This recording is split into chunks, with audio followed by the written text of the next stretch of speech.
Welcome back, everyone. Welcome to the old card shop. Thanks so much for tuning in. I just thought I'd do a quick little video I haven't done in a while. I'm going to do a purchasing video to show kind of what I've been buying and what I've been purchasing in the market. I am starting to feel a little bit more bearish, and I'm feeling as if the market is adjusting a little bit, and I'm winning less auctions, and I'm going to probably dial back my spending for the next couple of months and really start focusing on more, I don't want to say dollar cost averaging, but really purchasing a little bit at a more of a safe rate. I don't feel like the market is coming down much more, but I also don't feel like the market's going to come up much more in the near future. I think we're in for a nice even ride. Now, I could be wrong, of course. This video might age very poorly, but I did want to do a quick little buy video because I think this is probably going to be the last one of these we're going to do in a while, just because I think my purchases are going to start changing. And rather than purchasing a whole lot all at once, because there's just so much going on, we'll probably start purchasing at a slightly slower rate, at a more long-term, more slow and steady rate. And so I am feeling a little bit bearish right now. That might be why I'm feeling this way. So maybe some of you guys in the comments, tell me down below, how are you feeling about the market right now? Are you feeling a little bit of that bearishness, even though things I think are slowly upticking right now from where they were about a month or two ago, which is where the majority of this stuff is going to come from that you're going to see. I do feel as if we're in for more of a sideways trend rather than an upward. So let me know what you guys think, but without further ado, let's turn the camera around and see what we got here. All right, folks, switch the camera angle and we are ready to go. Let's check out some fun stuff here, though. So over the last few weeks, I've been buying a lot of things in auction mostly. Typically when I'm looking at things, I almost exclusively buy an auction, and that's mostly because I kind of know my price targets. And if you know your price targets and you know what you're sort of willing to pay or what you feel the item is worth or paying for, you can usually get it pretty good in auction, just because you can be patient, wait for those auctions to come up, and usually get it a little bit, maybe 20-30% under value. This one I'd say went for about 50% under market value, and so I picked it up because it is the first from the Vault realms that I own. This is a product line that came out in the early 2000s when I was actually still interacting with Magic the Gathering as a player. I am famously, not famously, but I have on this channel said many times that I played Magic the Gathering for a very long time. After I got out of the Pokemon hobby, I sort of got into Magic, and so they started making these premium products. It was very expensive, I thought, at the time. I think 50 or 60 bucks, might have been more than that, and I thought it just was unnecessary because these cards were all available in regular forms. Now, these are alternate art versions or foil versions of some of these iconic cards, so beautiful artwork. Like, now as a collector, I value this so much more than I did in 2000. When did this come out? Like 2006, 2005, something.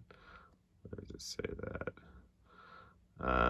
But yeah, I value it so 2012. Wow. Okay. Well, that was a little younger than I thought, but still getting up there in age. At this time, I was still interacting with Magic, though, and it was just one of these products that I missed, and I sort of regret it. So I finally got one to put in my collection, so I'll be tucking that back. That's not for resale. That's just going to be tucked back. I might try to get more of those. We'll see. And so now, thanks for sticking around, folks. We do have some Pokemon stuff. The rest will all be Pokemon. So if you stuck around this long, I appreciate you.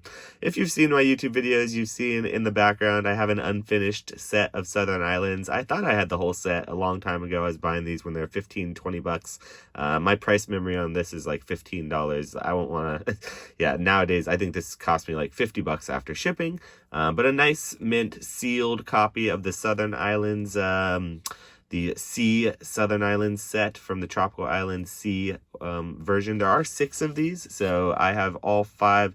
All 6 of them now. After this is the final. It actually has my favorite card on it. That particular card, the Tentacool, because it features the Dragonite there, and Dragonite's like one of my favorite Pokemon, and I do love that it's featured there. But these artworks are just gorgeous. You get the Hollow Meryl, and there are 6 of these to collect, and it's a really fun and somewhat affordable subset that people can kind of collect if they wanted to.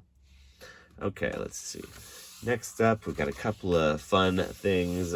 These are some blisters.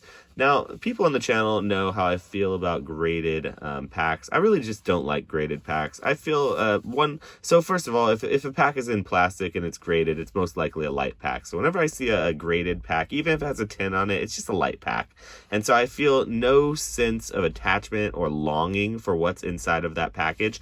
Now, when I see a blister pack, on the other hand, I see that beautiful artwork of the set. I see the pack inside. I know that it's never been tampered because it's a nice sealed blister. It can be weighed, but it's harder to be weighed. So it is, people say you can't weigh blisters, but those are false claims. If you have enough data and if you have the right tools at your, and the right data at your disposal, you can definitely weigh blisters. But these are nice unweighed, or allegedly unweighed, at least unweighed by me. We don't have the data to really weigh against. You have to have a whole case to weigh blisters reliably. So if you had a whole case of these blisters, you could probably take them out of the case, weigh them all. And the heavier ones, I would venture to say, were more likely to be heavy than not. But just with single blisters, it's far less likely for that to be the case. So I collect blisters because I like the artwork. I just think that you get a bonus. Why would I ever get a PSA case that's all blank and plain when I could get the original artwork for usually just as cheap as what the cost of a graded pack would be. So I picked up these both in auction. Great pieces to the collection. No real interest in selling those. Just going to kind of tuck those back. Now, also in the interest of packs, I have been purchasing booster packs loose. Now, a lot of you folks will say that it's dangerous to buy loose packs because you're almost guaranteed to get light packs, and I would probably agree with that to a certain extent. But there are some strategies that I've used in the past that I've sort of avoided, or I feel like maybe have skirted some of that those pitfalls. So here's sort of some of the tips and tricks I would recommend doing. Now, I have since weighed these loose packs, and they are all varying weights, which I am almost confident, almost 100% positive that there's going to be varying amounts of rarities, be it EXs, maybe a gold star, level Xs, hollows, non-hollows, pretty much everything in this stack of packs. Because the seller that I got them from, I purchased them all as art sets. Now, we've already went and opened the other 3 of the 4 Magma Aqua art sets on the channel before I made this video, but there was a hollow in one of them, and then the other one was kept sealed, and the other had a non-hollow. So I should say that 3 of the 4 were sold, 2 of the 3 were open, 1 had a hollow, so that was nice to see, and that sort of lined up with what the weights were suggesting. So I'm expecting about the same from these others here. But what I've found is that if you purchase art sets from sellers that only have that one art set, chances are if they've had the art set, if you question them a little bit for a while, they most likely aren't weighed. That's not to say that they aren't weighed if they, if they have had it a long time, someone didn't weigh it a long time ago, but it is definitely, it feels a little safer in that regard. Okay, on to the, excuse me, sorry folks. So on to the next purchase here. I have a little allergy attack. Now this is just a handful of these blisters. Let's see if I can get a couple more here. I actually purchased 72 of these, so that's 2 booster boxes, the equivalent of 2 booster boxes of Breakpoint worth of blisters. Now, I really like blister packs. As you guys heard me saying earlier, I really enjoy blister packs for the fact that they make it a lot harder to weigh them, and it just feels a lot more safe when you're purchasing them. So I went ahead and purchased more than just Breakpoint. I went on a bit of a booster blister purchasing rampage here, and I also got these, and I got these, and so I really like these blister packs. So Team Up is probably one of my favorite Sun and Moon era sets, and these 2 blister packs with the Mimikyu and the Pikachu are 2 of my favorite blister packs from the entire era. So I'm always picking these up in lots when I can. These are, I think, 10 of them. They came in blister boxes of 16, so this is a little bit more than a half of a blister case of those. Get 5 of each there, and so I'm really happy to have those. Those are just yeah, they're really kind of difficult to handle though. So let's get those off to the side here. I love, love, love these though. These are some of my favorite products from this era. And definitely some good ones that I would recommend keeping your eye out for. You will not see them in these stores, and so these are sort of things I have once again been purchasing in auctions. And so if you wanted to buy anything like that, you would have to probably look around at a good price. Now, these next purchases are going to be a combination of promos and speculative purchases. We'll start off with some of the less exciting things here. The Birthday Pikachu, I think at $4, $5 a card is too good of a price point to pass up. And so I've been buying them at that rate in bulk when I can. So whenever I see a seller that has, that one's got a little nick on it. But whenever I see a seller that is selling more than 5 or 6 of these at a time, I usually almost always buy them. And so it's just one of the things that I really enjoy about Celebrations is that particular card. And I am feeling like at $4 or $5, the price point on it just is, while I see it could go to 0 or to 1 even, but I do feel like it's a good enough card that I enjoy it. Now here's a couple of cards that were just kind of thrown in to the next purchase. So just kind of fun little promos, Black Star promos. You'll see the reason this was a throw in Black Star promos was because these were probably the more exciting purchases of the video here. This is something you just don't see every day, folks. So I know a lot of you guys collect Wizards of the Coast era, and a lot of you guys collect promos, but this was an era of promos called the Best Of era. And the Best Of era, they were very, very, ooh, look at that one. That's a winner stamp too. They were basically promos that were given out to winners in the TCG. And so this was a time period of Pokemon that I actually was not involved anymore. I love this Venusaur. It always looked shiny to me just because the color of the flower being yellow there and like the Venusaur color always felt shiny. But this was a Japanese exclusive art that they gave us in a promo, which was nice.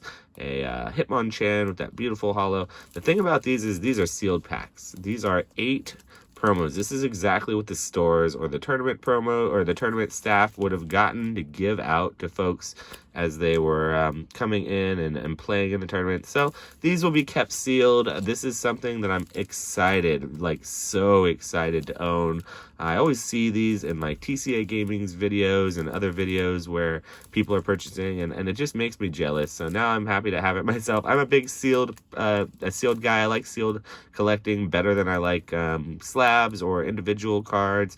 I don't know what it is about it, and these particular sealed promos are just so cool and so rare that I'm really happy to be able to tuck them back in the collection. Look at that beautiful swirl there. Yeah, these Best Of cards, though, they are some of the most beautiful holo patterns in the hobby, so if you like that Cosmos holo, then definitely be on the lookout for those. They did make, I believe, 7. I think there were 7, maybe 9 of them total. That's number 7 right there. That's number 2. Number 1. Yeah, I think there was like 9 of them actually. I'm not entirely sure about that. You'll have to, correct me if I'm wrong down in the chat. But these are sort of the more exciting purchases from the day. These are not cheap. These are very rare. You won't be able to find these on TCG Player as far as I know, and they're not just easily obtainable. So that's why I scooped them up when I could.